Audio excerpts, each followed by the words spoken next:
Tere,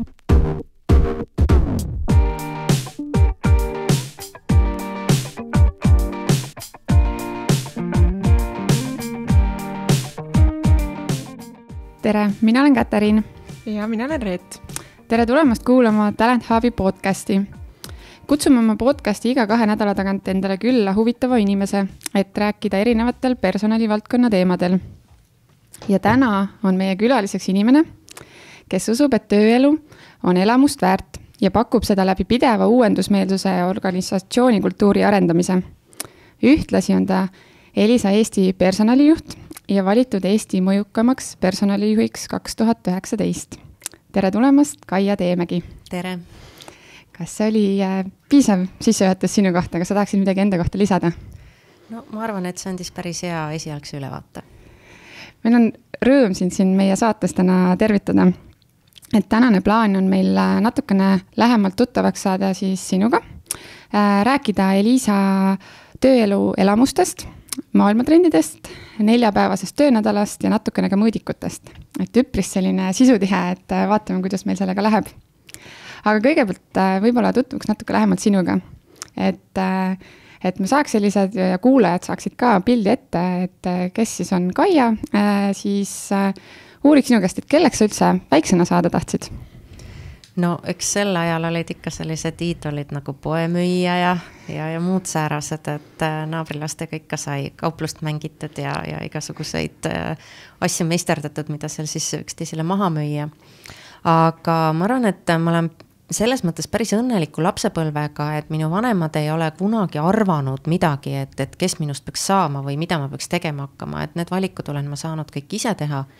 Ja minu isa on aidanud mul väga varases nooruses läbi teha ka sellised eraettevõtluse väiksed sammud ja olen saanud kohvikut pidada ja natukene teda ka pagaritöökojas aidata, et see teekond on ka käidud ja väga palju õppetunde sealt saadud. Aga kuidas sa jõudsid hoopis siis personalivaldkonna juurde? No see tuli kuidagi iseenesest, et tegelikult oma päris tööelu ma alustasin kindlustuse valdkonnas ja sõlmisin tavalisi liikluskindlustuslepinguid ja tegin natuke sekretäritööd ja nipet-näpet siit sealt ja 3. kohast. Ja kuidagi iseenesest, ma olen Pärnust pärit ja Pärnus ma ka alustasin oma tööelu, sellises piirkonnas oldi rohkem multifunktsionaalsed ja mingi hetk tulid minu haldusesse juba töölepingud ja muud säärased asjad. Olen juhtinud ka väikest müügitiimi ja õpetanud välja kindlustusnõustajaid, nii et olen need ise tööle võtnud ja hästi kompleksselt kõike seda teinud. Ja sattudes järjest suuremasse organisatsiooni või ka need minu eelmised organisatsioonid on orgaaniliselt suurenenud, et on kuidagi iseenesest jäi see suund mulle südame lähedaseks, et just see koolituse ja personalivaldkond. Ja kuna sa oled päris pikalt personalivaldkonnas töötanud, et sul on kindlasti väga nagu selge nägemus oma tööst ja mõtetest, et mis teeb ühest personali inimesest hea personalitöötaja?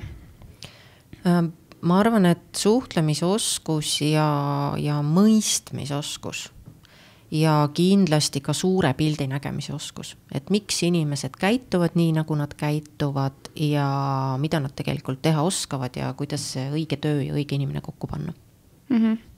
Sa oled rääkinud ka, et üks hea personalitöötaja on selline strateegiline partner. Et mida see tähendab, et olla üldse strateegiline personalijuht? See tähendab seda, et sa pead aru saama selle organisatsiooni toimimisest, kus sa töötad. Et erasektoris ilmselgelt sa pead aru saama sellest ärist, kust tuleb raha ja kuhu ta läheb ja avaliku sektori poole peal ka ikkagi sellest ideoloogiast, et mis teenust siis pakutakse. Et mis on eesmärgid ja mis on selle organisatsiooni olemus. Et pahatihti arvatakse, et personalitöötaja on ainult selline inimeste poole, et tahab pakkuda ainult inimestele head töökeskkonda, et see nii-öelda ongi need ärilised eesmärgid teinekord mõne personalijuhi jaoks võib-olla ei ole nii olulised, et kuidas siis sinuni on jõudnud see nagu just see teadmus, et kõige olulisem ongi olla strateegiline partner ja siis võib-olla, et teha kõik selleks, et inimestel oleks selles valdkonnas hea. No meie valdkonna roll on ju tegelikult aru saada, et millist tugiteenust pakkuda, et mida meie puhul äripool vajab ja selleks, et aru saada, mida nad vajavad, peame aru saama, mis on ärilised eesmärgid, et mis on järgmise 2-3 aasta eesmärgid, millised teenused, tooted tulevad turule, kuhu see valdkonna suund üldse läheb. Ja vastavalt sellele me saamegi üldse hakata mõtlema, et millist arengutuge pakkuda inimestele, mida me täna peame õppima selleks, et 2-3 aasta pärast edukad olla ja samamoodi ka milliseid inimesi meil on tööle vaja selleks, et see töö ära teha ja need ärieesmärgid saavutada. See kõik on väga põnev ja mul on hea meel, et me saame täna kõigest lähemalt rääkida. Aga tahtsin veel uurida sinu kohta ka, et sa said täna sellel aastal siis tiitli Eesti mõjukam personalijuht. Et mida see siis sinu jaoks nii-öelda tähendab, see tiitel?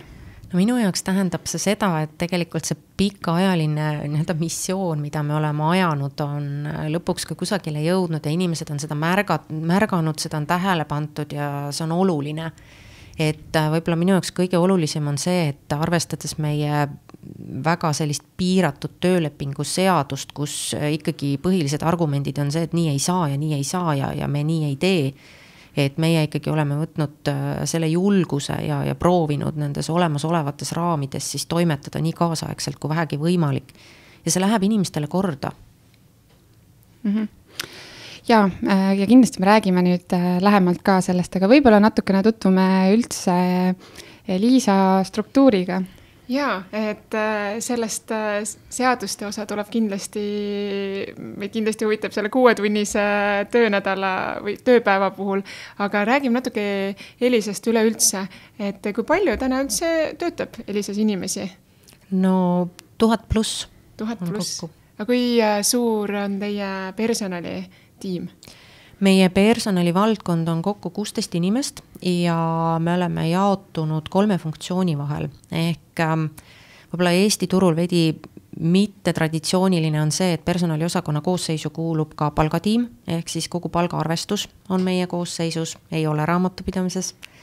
Ja teine selline põnev valdkond, mis on meie juures nüüd olnud natuke rohkem kui aasta, on kvaliteedi ja protsessi juhtimine, mis tegelikult väga süsteemselt juurutab meil juhtimistegevusi ja erinevaid selliseid inimeste omavahelisi suhtlusprotsesse ja tööprotsesse, kõik sellised asju väga-väga põnev. No ja siis on klassikaline personalitöö inimesed, kes värbavad ja aitavad arenguplaane koostada. Äkki sa räägid paari sõnaga siis sellest protsessi tiimist, et kus see idee üldse tuli? Selle valdkonna vajadusele ja mis nad siis teevad? No idee tegelikult hakkas idanema juba kuskil 4-5 aastat tagasi, kui üks meie sellistest nagu juhtimispõhimõtetest oli see, et kõigepealt protsessid ja siis IT. Ja kui me hakkasime oma protsesse kaardistama, et kuidas siis mingisugused asjad toimivad, et kui me hakkasime vaatama, et mis toimub selle ahelaga, et näiteks klient helistab meie kliendi infoteenindusse, tal on mingisugune mure ja mis siis sellest murest edasi ta saab, kuhu see välja jõuab, kuidas, mis ringid ta maja peal ära teeb ja kuidas see tagasiside kliendini jõuab. Ja sealt tuli välja nagu 2 sellist väga selget fookuspoolt, et üks asi oli kõik see tehniline protsess, et kuidas mingisuguseid asju tehakse, kust läheb kiiresti, kust toppama jääb. Aga teine pool oli ka töökorraldus ja kui me hakkasime sellele töökorraldusele peale vaatama, siis ükskõik mis nurga tagant me ei vaadanud, me jõudsime välja juhtimise ja juhtimisviisideni. Ehk siis tegelikult juht väga palju modereerib seda, kuidas tiimides töö käib ja kuidas see töökorraldus on ja kuidas inimesed aru saavad sellest üldse, mida nad teevad, miks nad teevad ja millist suuremat eesmärki see täidab. Ja siis meil tekkis selline hästi tore sisemine termin, et me hakkasime välja juurima mokk olukorda, minu osa korras. Aha. Et tegelikult see, et kui ma vaatan, et minu osa korras, et see ei pruugi alati aidata parandada seda suuremat pilti.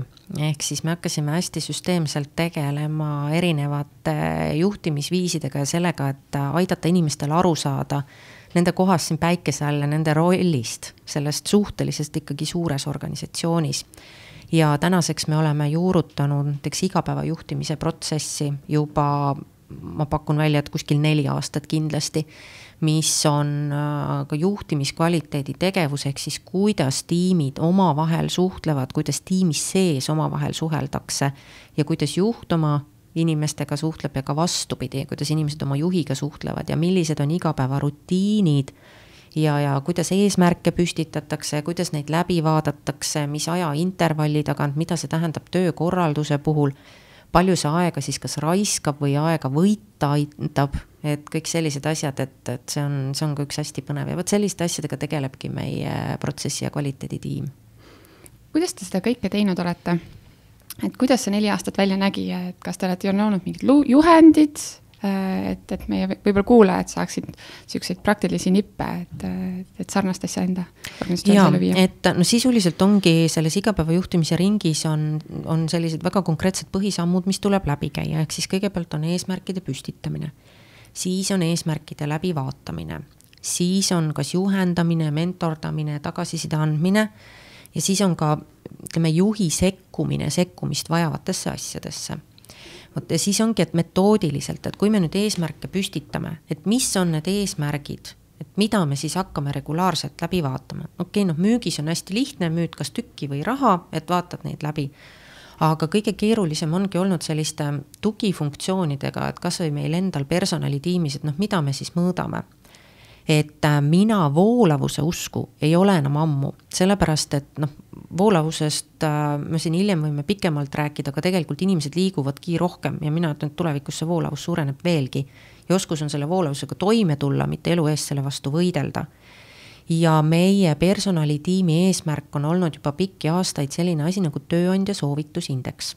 Ja selle mõõdiku me tegelikult kopeerisime oma kliendi rajapinnast. Sest ilmselt isegi olete kuskilt midagi ostnud või teenust kasutanud ja siis pärast tuleb küsitlus, et kas soovitaksid sõbrale. Ja seda me hakkasime mõõtma aastal 2014 ja tegelikult see annab meile oluliselt rohkem lisaväärtust kui klassikaline rahulolu-uuring. Sest rahulolu-uuring on liiga tavaline 5 palli skaalal ja sealt ei tule seda spontaansust välja. Aga soovitusindeks on tegelikult emotsiooni mõõdik. Ja sealt me saame tohutult palju materjali, et millega siis tegelikult tööle hakata.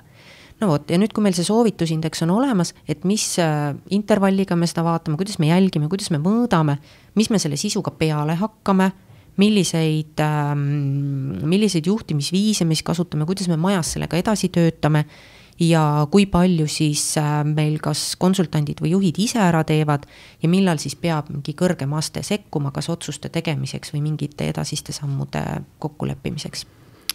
Milliste intervalliga te soovitusindeksid mõõdate? Kord kvartalis.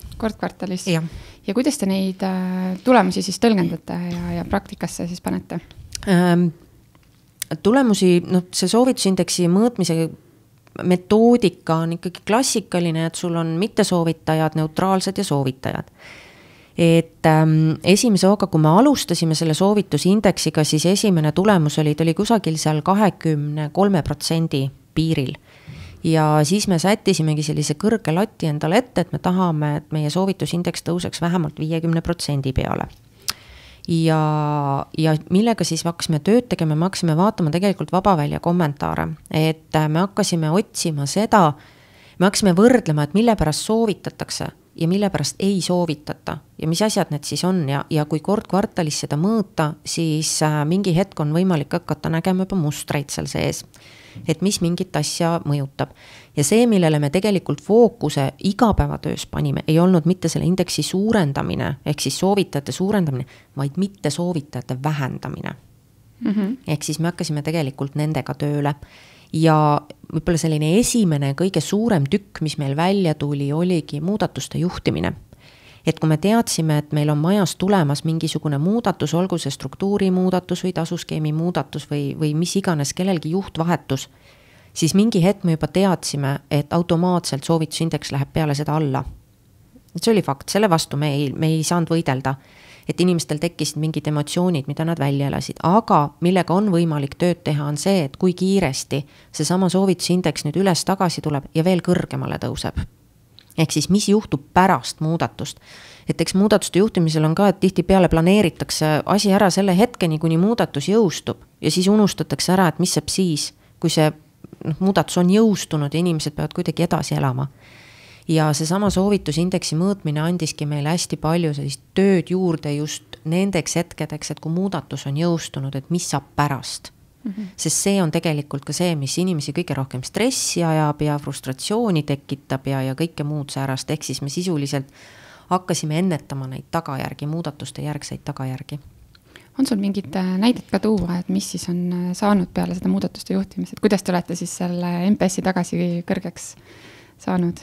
No kõige võib-olla lihtsam näide on need struktuurimuudatused, ühinemise käigus nüüd oli neid hästi palju ja et kui ka teha kommunikatsioonikava, et nüüd teeme teavituse ja selline struktuur hakkab kehtima ja inimesed nüüd hakkavad uutmoodi tööle ja kõiki muid asju tegema, siis see järelkava, et kuni kellaajalise projektiplaanini välja, mis kell keegi kusagile läheb, mis gruppide juurde, mida räägitakse grupis, mida individuaalselt, mis järjekorras, kes on mitteformaalsed arvamusliidrid, kellega peab esimesena rääkima, kellega natuke enne rääkima.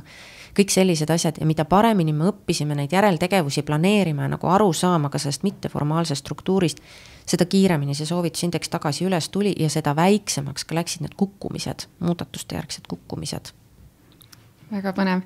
Ja ma tean, et te olete veel katsetanud või täna on töös siis erinevaid mõõdikuid, et üks on siis customer effort score, et kuidas see on üldse tulnud nii-öelda personalivaldkonda ja kuidas täna see teie tööd aitab? Ja, et see ongi seesama see strateegiline pool ja ärist arusaamine, et mina ikka kopeerin uhkusega äri poole pealt. Ja kui me äri poole peal ju tegelikult ka kliendi käest küsime, et kui lihtne oli meiega suhelda, kui kiiresti ta sai oma murele lahenduse või kui hästi teda teenindati, siis me otsustasime proovida seda ka oma valdkonnas ja meil on tegelikult 2 kohta, kus me seda mõõdame. Üks on värbamisprotsess ja teine on siseteenus. Ehk siis me nüüd alustasime sellise pilootprojektiga, et kõik inimesed, kes on meil käinud siis intervjuul või meiega kohtunud ükskõik mis kujul, olgu see siis grupivestlus või Skype'i vestlus või mingi muu asi, nad kõik saavad anda meile tagasisidet just selles valgus, et kui lihtne oli värbamisprotsess. Et kui lihtne oli kandideerida, kui lihtne oli meid leida, kõik muud sellist asjad. Ja see oli hästi põnev ka, et me ise tegime samamoodi selle kandidaadi teekonna läbi füüsiliselt, nii et vaatasime mingisugust tööpakkumist või saime mingisuguse sihtotsingu kutse ja siis hakkasime seda teekonda läbi käima. Mina näiteks proovisin IT-arendaja teekonda, täitsin ka keskkonnas 105 ühe testi ära ja ilmnes, et täitsa kõlblik olen ka juunior arendaja koha peale. Et väga põnev oli ja kuni selleni välja, et kuidas on meie majja tulla, kuidas sa leiad üles õige ukse ja kõik muud säärased, et sealt me saime hästi palju selliseid pisikesi kuikvinne, mida kohe parandada ja kuidas seda kliendi teekonda lihtsamaks teha, et hästi konstruktiivset ja head tagasisidet tuli kandidaatidelt. Ja majas sees on ju, me tegelikult pakume siseteenust, meil on 1000 klienti. Et me küsime ka oma inimeste käest ja mitte ainult personalivaldkonnas, vaid kõik ka tugiüksused, ka meie halduse pool ja finantsi pool, et kui lihtne on meiega suhelda. Ja sealt siis on ka hästi palju sellist huvitavat tagasisidet tulnud, et milliste protsessidega inimesed on natuke rohkem hädas ja mis on nagu oluliselt selgemad, nii et hästi palju parendusideid saame ja jällegi meie protsessitiimile tööd, et kuidas mingisugused sisemised protseduurid läbi teha ja lihtsustada. Mis on kõige keerulisemad protsessid, millega olete ise pidanud ka kõvasti vaeva nägema, et mida muuta? No võib-olla hetkel sellisem kõige keerulisem protsess meil taas on jälle see inimese arenguteekond ja koolitusprotsess ja muu sarnane. Mul tegelikult see sõna koolitus üldse ei meeldi, sest see juba nagu klassikaliselt toob inimestele ette selle pildi, kus nad kusagil istuvad ja keegi kulbiga midagi pähe paneb, et tegelikult täiskasvanud ikka õpivad läbi kogemuse. Et kuidas aru saada sellest tegelikust õpivajadusest ja kuidas siis neid õpiolukordasid luua ja mis üldse on õppimine, et ka see mõttemalli juurutamine, et ma võin ka iseseisvalt iga päev oma töös midagi uut õppida ja see on ka õppimine. Ma ei pea minema selleks kuskile seminarile või konverentsile. Et kogu see protsess, et kuidas see nagu üles ehitada, et aidata inimestel endil mõelda oma õpivajaduste peale, mitte oodata aktiivselt, et keegi tuleb kandikul, midagi toob ja võib-olla natuke seda vastutust inimese enda peale lükata. Et mina võtan ju ka tegelikult vastutuse oma õpiteekonna eest, et see on kõige keerulisem hetkel. Aga oleme siin maadelnud igasuguste muude protsessidega ka, et palgaarvestus on ka selline omaette kategooria, see on selline põnev ja rohkem tehniline. Aga õppimise poole pealt veel, et ma täpselt samamoodi on grupp inimesi, kes tõesti ise kuulavad, loevad, teevad kõike, et ise isiklikult areneda ja siis on jah, võib-olla natuke mingi rühm inimesi, kes loodavad tõesti nendele koolitustele ja et tõesti keegi kulbiga paneb seda tarkust pähe, et mis te siis nagu teinud olete võib-olla, et eks see on jah keeruline, aga võib-olla on juba mingid häid nippe tuua meie kuulajatele. No ma ei lubagi selliseid koolitusi üldse tellida sisse, kuhu keegi läheb lihtsalt niisama istuma. Et vahel on ka see, et kui kuskilt tuleb kaebus, et Kaia töötab vastu kellelegi, et siis on teada, et järelikult on mingi asi tellitud kuskilt, millega ma nõus ei ole. Et tegelikult ma arvan, et ega see ei ole iseenesest halb, kui inimesed ise aktiivsed ei ole, et ma olen vaadanud, et sellised inimesed on paremad rutiinse töötegijad, mida on ka vaja ära teha, millel on ka tegelikult väga suur väärtus. Et ka meil on ka neid tööperesid on 60+ ja töid on igasuguseid. Ja võib-olla mõni tahabki tõesti 10 aastat tulla iga päev ühe sama laua taha hommikul 8:30 tööle ja kell 5 sealt lahkuda ja kui me oleme leidnud tal selle õige töölõigu, mis talle sobib ja ta teeb seda väga hästi, siis meil ei olegi mõtet nõuda mingisugust ülimat arengusoovidalt. Aga need, kes ikka üldse ise õppida ei taha ja ootavad ainult, et keegi tuleb, paneb midagi kulbiga pähe, siis nende inimeste koht ei ole Elisas.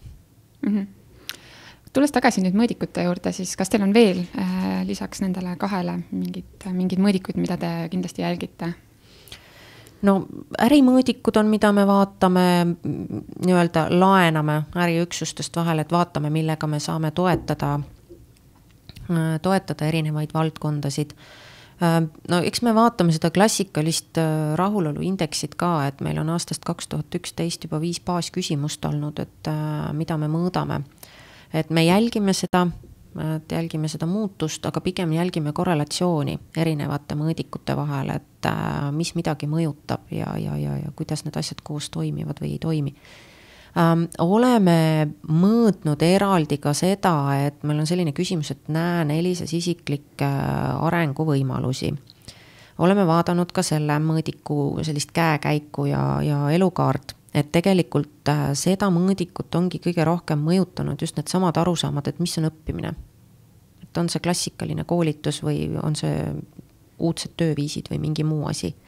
Mingi aeg oleme seda teinud, aga ma vaatan, et iga mõõdik elab oma aja ära, et ma vaatangi, et me oleme hästi sellised pragmaatilised, et kui mingi hetk see mõõdik enam lisaväärtust meil ei anna, siis me hakkame kohe uut otsima. Et see sama arengupool praegu täna meil enam lisaväärtust ei anna, me oleme aru saanud, mis me tegema peame ja nüüd ongi, et nüüd me müdistame selle CES-iga, vaatame siis, kui lihtne on meiega suhelda. Väga põnev. Ja, sa juba enne ütlesid, et need inimesed, kes väga okei on, kui inimesed teevad hästi oma tööd, on 9–5 teevad oma tööd, aga just need inimesed, kes ootavad sellist kulbiga tarkuse pähe panemist, et need ei ole päris teie inimesed. Aga räägimegi natuke sellest, et kes on teie inimesed ja kuidas nad teie juurde jõuavad, et teie karjäärilehel on ka suurelt sõnum, et tööelu on elamust väärt. Et kas sa natukene avad, et mis see teie jaoks tähendab? Jaa, see on, tegelikult ta käib ühte sammu meie brändi lubadusega ka, et mis me klientidele pakume, me pakume elamusi läbi erinevate kanalite, et olgu see siis TV-ekraan või olgu see siis igal pool käes oleva interneti kaudu või ükskõik kuidas. Ja kui meie selles mõttes missioon on nagu kliendile neid elamusi luua, siis me ei saa seda teha, kui meie enda töö ei paku meile elamusi. Ehk siis sisuliselt me veel peaks nagu endal majas sees tekkima see emotsioon, mida me tahame oma kliendile pakkuda. Ja meile sobivadki kõige paremini need inimesed, kes suudavad iseseisvalt töötada, kes ei julge, või tähendab, ei karda katsetada uusi asju, ei karda eksida, õppida ja ka selliseid uusi ideid nagu genereerida. Et meie tööandja brändingu märksõna on ka tegelikult empowerment, eesti keeles ei kõla väga ilusti, aga just see sama võimestatuse pool, et ma saan võimaluse ja ma võtan selle vastutuse ja ma toimetan kas siis ise või oma tiimiga. ja selliste uute ideede genereerimise puhul meil on ka jällegi sellised väga lahedad projektid, et meil on Discovery projektid, kus 100 päeva jooksul vaadatakse idee läbi ja siis otsustatakse go või no go ja kõik muud säärased asjad, et ka meie uued teenused väga paljuski on sündinud meie enda töötajate käe läbi, et olgu see siis põnniradar või lemmiklooma äpp, et on jõudnud turule. Kui palju te oma värbamises ja organisatsioonis üldse vaatate sellist töötajate mitmekesisust, diversity siis, kui oluline see teie jaoks on? No mina ütlen niimoodi, et kokku sobivad töö ja inimene. Milline see inimene seal taga on, see ei ole oluline, et me oleme nüüd päris mitu aastat juhtidega hästi palju tööd teinud ka värbamisprotsessis, et murda neid müüte, et kindlasti inimene peab midagi oskama või midagi teadma. Et tänasel päeval me otsime eelkõige hoiakuid ja suhtumist. Kõik muu on õpitav. Et kui hoiakud ja suhtumine, need väärtushinnangud on paigas, siis kõik muu tuleb juba iseenesest seal keskkonnas juurde. Diversity'l ma veel pidasin silmas just sellist gender gap'i, erinevad seksualitid, selliseid asjad, kas te seda jälgite, vaatate või see ei ole üldse tegelikult oluline? See ei ole üldse oluline, sellepärast, et meie jaoks ei ole mingi teema, et me peaks seda eraldi jälgima. Et minu arust meil on vanuse läbilõige on ka seal 17 kuni 70 pluss ja mehi-naisi on peaaegu pooleks ja kõik sellistes erinevate, me just tegime mingid ametikohtade statistikat ka, et mis eriharidusega inimesi meil kõik töötab, et see oli ka ülipõnev, pagarid, juuksurid, vähegi võimalikud, sealt tuli nii põnevaid asju välja, et väga äge. Võib-olla natukene teemast kõrvale, mul lihtsalt tekkis see, kui on pagarid ja juuksurid, et värbamises CV-si, kui oluline koht see on? CV üleüldse värbamises täna? No eks ta mingi pildi inimestest annab, aga me oleme siin ka kogunud sõltuvalt nüüd konkursist, et kes kui palju siin viitsib mässata ja mis ametikohaga tegemist on. Et ega mina ise, kui ma oma tiimi inimesi otsin, siis ausalt ütles, ega mind see CV üldse väga enam ei huvita, et ma olen lasknud tõesti teistsuguseid enne see tutvustusi teha, et olgu see siis mingi videoklipp või pangu kokku mingi lahe PowerPoint või mingi muud moodi esitlus. Et tegelikult hinnangu ma annan ikkagi ju kohtumisel näost näkku ja sellise tunnetuse baasil, et kuidas me kokku sobime. Aga need CV-sid ikka tehakse, ma arvan, et selliste standardametikohtadel ta täna veel töötab. Ja arvestades meie generatsioonide erinevusi, siis on ikkagi on oma harjumustega generatsioon, kes teebki seda CV-d ja saadabki kogu aeg ja siis tulevad juba nooremad peale, kes küsivad, mis see on? Ja nemad teevad oma esitlust hoopis teistmoodi, et olgu see siis video kaudu või mingit muud moodi. Jaa. Kaia, sa oled, ma tean, et Elisa väga hoolitseb ka läbipõlemise eest ja inimese tervise eest, et mida te teete selle jaoks, et teie töötajatel läbipõlemist vähem esineks? No eks kogu see protsessi ja juhtimiskvaliteedi töö eesmärk ongi see, et seda tööd korraldada nii, et see oleks mõistlik ja inimestel oleks põnev. Ja samamoodi, mis ma ikkagi panen inimestele südamele ka, et töö tegemine on ka enda vastutus. Et see ongi jälle üks osa sellest igapäeva juhtimisest, et kui tihti juht ja tiimiliige omavahel kohtuvad, millest nad räägivad ja kuidas nad räägivad ja kuidas ka juht õpib märkama mingisuguseid selliseid sündroome, et nüüd on midagi natuke liiga palju ja et inimestel oleks ka julgus oma juhile rääkida, et võt, nüüd on nagu kehvasti, et mul on vaja aeg maha võtta ja ta ei saaks sellest riielda ega ei oleks ka esimene mõte, et sa pead töölt nüüd ära minema. Et kuidas nagu sellist empaatilist suhtlemisoskust arendada, et selleks on täiesti selline, on võimalik metoodikaid juurutada ja juhte õpetada. Ja kui inimesed saavad aru, et tegelikult selles ei ole midagi halba, siis nad julgevad ka rääkida. Ja samamoodi juhtide puhul on see, et mina ütlen ikkagi inimestele, et meie organisatsioonis ei oma väärtust see, et sa oled kangelane ja sa saad ise kõigega hakkama, vaid tegelikult väärtust omab see, et sa julged tulla ütlema, et kuule, tule aita mind, teeme koos või lahendame selle olukorra koos ja võib-olla tõesti midagi on liiga palju. meie eelmise saatekülaline Liise Põldmäe LHV-st ütles, et neil on ka olemas psühholoogilise nõustamise võimalus. Kas te kasutate ka mingisuguseid tugiteenuseid veel, et kui ikkagi asi on juba käest ära läinud? No ega ta meil päris käest ära ei ole läinud, et ühinemise protsessis näiteks oli küll Moreno keskusega oli meil leping, et inimesed said käia psühholoogi juures, kui nad soovisid. Juhtidele on meil kogu aeg saadaval personaalsed coachingu sessioonid ja nüüd ongi, et järgmiseks aastaks me juba planeerime sellist väga konkreetset tööstressi ja läbipõlemise teadvustamise kava ehk siis mingid loenguseeriaid ja muid selliseid asju, et pigem nagu inimesed ise õpiksid ennast reguleerima paremini. Kas need coachid ja mentorid, kes on juhtidele, on majast väljast? Väljast. Et kas te kasutate mingit kindlat ettevõtted valite kuidagi, kuidas te neid coach'e valite? No meil on kujunenud välja pikaajalised partnerid, et meil on ka natukene, kuna meil on, kõik on omaette isiksused, siis on ka nii, et teatud inimesed aktsepteerivad ja jälle ei aktsepteeri ja meil on tänaseks päevaks meie juhtide tasandil on Riina Varts on hästi hea partner ja väga-väga pikki aastaid meie eesliin ja müügipersonal on töötanud Olga Meinsoniga. Aga oleme katsetanud ka erinevaid ja pigem vaadanud just seda kokkusobivust, et aga nemad on peamised pikaajalised partnerid olnud. Näha on, et siit kuvab meie vestlust läbi, et tõesti, et te panete väga palju energiat juhtidele, juhtide arendamisele, et nii värbamisprotsessis, inimeste hoidmisel, nende heaolu eest vastutamisel, et võib-olla natukene sellest heaolu poolest ma küsiksin juurde, et sa rääkisid, et nüüd teil on plaanis teha loengusari, aga kas te olete siis juhte ka kuidagi koolitanud nüüd varasematel aastatel, et kuidas siis tähele panna, et nüüd üks mõni inimene hakkab läbi põlema, kes ei tule ütlema, et ta hakkab läbi põlema või et tal on raske?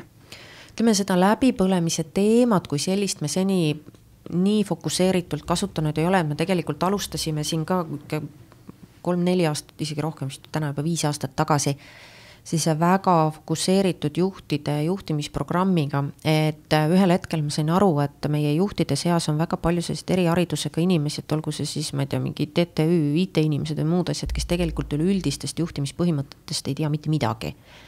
Ja ma võtsin ka oma missiooniks murda seda müüti, et mina kui juht olen ainult mingi tehniline administratiivjuht, et inimestega ei ole vaja üldse tegeleda. Et sellega me oleme hästi palju nüüd tööd teinud. Et meie juhid on saanud väga hea põhja ja baasi üleüldistest juhtimistavadest, sest mina ütlen, tegelikult juhtimine on ju teenus, mida ma oma inimestele pakun ja see tõenäoliselt hõlmab ka võib-olla mingeid tegevusi, mis ei ole mulle loomuomaste või ei pruugi meeldida, aga kui ma olen võtnud endale selle juhi rolli, siis on mingid asjad, mida ma pean tegema ja meie siis olemegi õpetanud neid inimesi, et kuidas siis hästi teha, olgu need siis üks-ühele vestlused või mingisugused muud asjad. Ja kogu see tööstressi ja tööõnne pool on nüüd juba viimase sellise paari aasta teema, et see on jällegi üks asi, mis me sellest nii-öelda kliendi tagasisidest välja noppinud ja otsinud neid mustreid ja vaadanud, et mis midagi mõjutab. Ja kuna me ju tegelikult töötame emotsioonidega päevast päeva, siis vaatamegi, et kuidas me neid emotsioone oskame kõige efektiivsemalt juhtida. Lähme nüüd edasi selle väga nagu unikaalse või võib-olla selline out of the box ideega, et räägime natukene siis sellest 6-tunnisest tööpäevast ja 4-päevasest töönädalast, et kus need mõtted tekkisid? No need mõtted tulid elust enesest. Jällegi kuulad kliendi tagasisidet, vaatad, mis arvatakse, ja teiselt poolt ka reguleerib ju tööjõuturg. Et ühelt poolt tekkis meile tööle soovijaid, kes ei tahtnud teha täisajaga ja fikseeritud ajaga ega pikki vahetusi ja muid sääraseid töömudeleid kasutada. Ja teiselt poolt siis mõtlesime, et mida ja kuidas me saame vastu pakkuda. Ja tegelikult võimalus on olemas, et võib-olla kõige suurem selline väljakutse oligi jälle see tööjuhtidega, sest näiteks, et kui juhid peavad hakkama midagi teistmoodi tegema, see on jälle muudatus ja oma harjumusi muuta on ju tohutult raske. Ja kui me hakkasime katsetama nende lühemate tööpäevadega, siis tegelikult me saime aru, et kui rääkida sellest müügitööst ja suhtlustööst konkreetselt nendest inimestest, kes meile esindustes on, siis inimesel on mingisugune efektiivsusvälp, sa kogu aeg suhtled, sa oled aktiivne ja meil oli tasuvam hoida neid inimesi lühiajalisemalt tööl efektiivsemana, kui venitada need vahetused nii pikaks, et nad juba hommikul hakkab tööle mingisugune alalhoiu instinkt, et ma väga palju ei pinguta, sest ma tean, et mul on vaja õhtul kella 8 vastu pidada. Ja me võtsime piloteerimise käigus veel ka sellise julguse, et jah, me viisime nad 6-tunnise tööpäeva peale, aga me põhipalka ei muutnud, sest kuna müügiinimestel on nagunii tulemustasu osakaal on ka päris suur, siis mõtlesime, et okei, et vaatame, mis siis juhtuma hakkab, ega me ka ju ei teadnud, mis saama hakkab.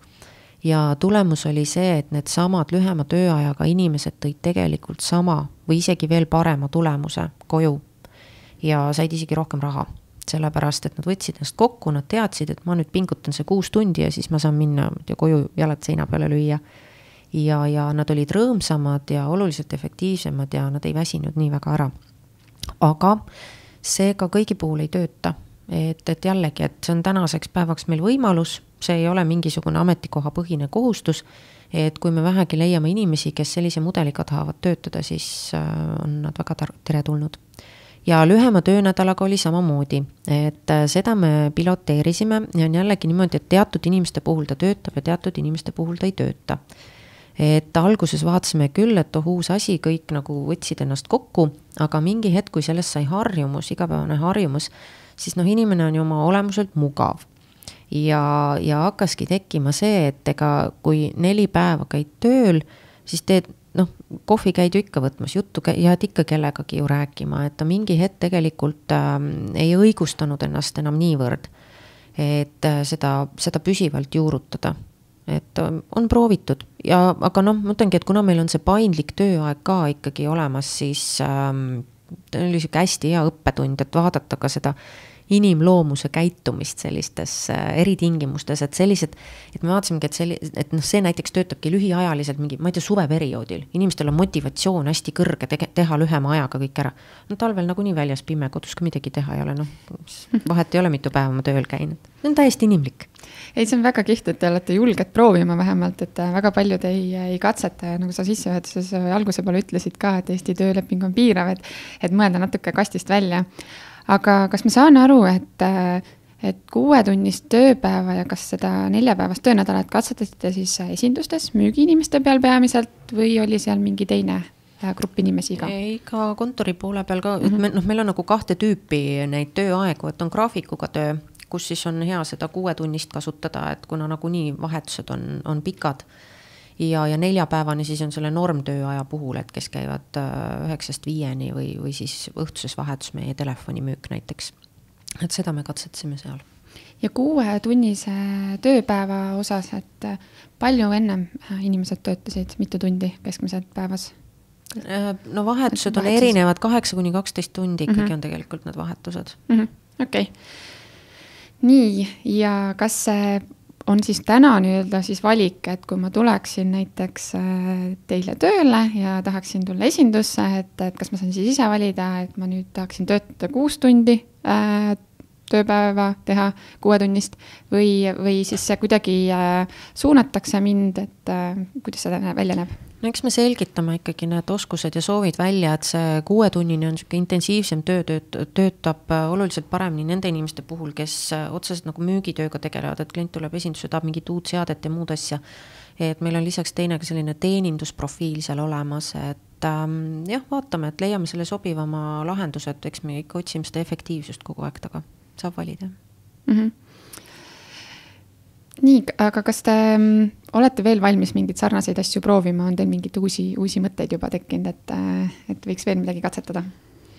No eks me praegu siin edendame oma seda kaugtöö poolt üle maja rohkem, et defineerime enda jaoks, et mida see tähendab ja mis ja kuidas ja selle paindliku tööajaga on meil hästi palju toimetamist. Ja kuna meil on nüüd hästi aktiivselt pildis ka uus kontor ja uue kontori kontseptsioon, siis millega me oleme juba otsast natukene alustanud, et me kaardistame ka inimeste töö tegemise viise, et aru saada, et kuidas nad töötavad täna kuni digitaalse töökohani välja ja ka küsida, et kas üldse inimestel on aimu, kuidas nad töötavad 3 aasta pärast. Ma selle osa võib-olla lõpetuseks veel küsiksin, et kas sa soovitaksid mõnele teisele organisatsioonile proovida 6-tunnist tööpäeva ja 4-päevast töönädalat? Soovitan küll proovida, et see annab hästi hea kogemuse ja annab ka arusaama ja võib-olla võtab maha neid pingeid, et nemad saavad, miks mina ei saa. Et meil on need piloteerimised on toonud ka selle tulemuse, et pärast öeldes, ma ei tahagi, mul ei sobigi see. Ja ongi, kõik teema maas. Väga hea nõuanne. Õudselt põnev on, tahaks, ma arvan, siin võiks tõesti jälle tunde rääkida. Mul on veel küsimus, et teil on nii palju põnevaid ideid. Te olete palju proovinud, just kuulsime, et on tulevikus mõtteid ja plaanid. Kust kohast sina isiklikult neid mõtteid ammutad? Mina olen selline uurija ja vaatleja, et eks ma aeg-ajalt kuulan üht-teist, vaatan, mis ilmas toimub. Ja vaatan ka seda, et kuhu meie valdkond liigub ja mis teenust me ise pakume ja mis äris me oleme. Olgu. Nagu meil siin traditsiooniks on saanud, siis lõpupoole on meil selline kiire küsimus-vastusvoor, et siin väga pikalt mõelda pole vaja ja midagi selgitada ka ei ole. Oled sa valmis? No, olen. Kes on ägedad personalivaldkonna inimesed, keda sa täna jälgid ja tunnustad? Ma pean tunnistama, et personalivaldkonna inimesi eraldi ma ei jälgigi. Mul on mõned juhid, keda ma vaatlen ja pigem just ärivaldkonnast. Mõni nimi? Erinevad. Milliseid raamatuid sa soovitad? Mul endal väga palju lugeda enam aega ei ole olnud, aga ma soovitaks läbi lugeda ikkagi Patty McCordy raamatu Jõud, kes ei ole veel lugenud, et minu jaoks oli see hästi hea selline reality check, et tegelikult see raamat on omadega umbes 5 aastat maas. Ja kui seda lugeda ja vaadata, et mis on tehtud ja mis on tegemata, siis on võimalik ennast ka ajateljel natuke positsioneerida, et väga õpetlik. Mis on hetkel kuumad, põnevad personaliteemad, mis sind ennast kõnetavad? Tulevikutöö ja tööviisid ja noored, kes tööjõuturule sisenevad ja millises keskkonnas ja kuidas nad töötavad. Millised on olulisemad tööriistad täna sinu töös? Igasugused mõõtmisvahendid ja tagasiside kogumise metoodikad. Milline on viimane uus tool tööriist, mida sa katsetasid oma töös? Sellist tarkvara nagu Beacon, et kuidas mõõta inimeste pulssi igapäevaselt, kuidas neil läheb, kuidas emotsioonidega on. Kas sa soovitad sõbrale skaalal 1–10? Proovida kindlasti. Kuidas sina ennast motiveerid? Ma motiveerin ennast selliste aja maha võtmiste ja mõttepausidega. Ja klassikaline küsimus, kus sa näed ennast 5 aasta pärast? Ma arvan, et ma võin olla õpetaja. Aitäh. Väga kiht. Meil on nii hea meel, et sa tulid meie podcasti. Et nii huvitav oli kuulda Eliisa elamuste loomisest, 6-tunnisest tööpäevast, 4-päevasest töönädalast, erinevatest katsetustest, juhtide arendamisest ja kõikide nende mõõdikute katsetamisest personalivaldkonda. Et tõesti oli väga, väga huvitav 45 minutit, et me siiralt täname sind ja soovime edu sulle järgmisteks uuteks põnevateks katsetusteks. Aitäh kutsumast! Aitäh! Aitäh!